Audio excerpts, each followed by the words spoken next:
اذن فهو یقیم، هغه څوک به اقامت کوي چې چا اذان کړی دی، اذان بل چا کړی دی، او تا د کاټن جامې اغوستې دي او تور واسکټ دی او دې تر مخکې د شي چې زه به اقامت وکړم، ستا پلار به اقامت ونه کړي. اقامت به هغه څوک کوي چې چا اذان کړی دی.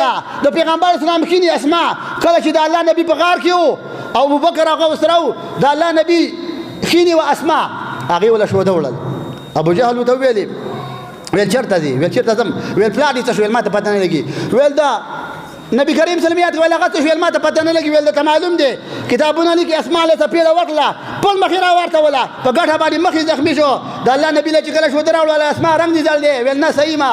ویل رنګ دې زړ دی؟ ویل هېڅ نه شو. ویل الله ته ووایه. ویل د الله نبي تعالی مې شوده راوړله، تعالی مې دغه راوړې ډوډۍ راوړله، د زمانې بدبخته، د زمانې جاهله، د زمانې کافر ابو جهل ما له څپېړه راکړله.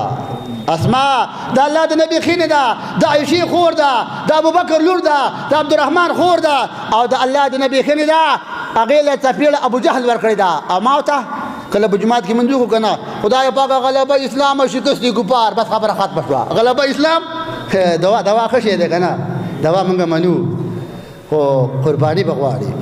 او بغیر د قربانۍ نه تاسو خیال کېږي سار چې کله سړی راشي اذان وکړي که نه، اذان نو بیا وروسته یو سړی وایي چې زه به دا اقامت وکړم. هغه څوک به اذان کوي چې چا اقامت کړی دی. کتابونه لیکي من اذن فهو یقیم، هغه څوک به اقامت کوي چې چا اذان کړی دی، اذان بل چا کړی دی، او تا د کاټن جامې اغوستې دي او تور واسکټ دی او دې تر مخکې د شي چې زه به اقامت وکړم، ستا پلار به اقامت ونه کړي. اقامت به هغه څوک کوي چې چا اذان کړی دی. نو خفه کېږو به نه.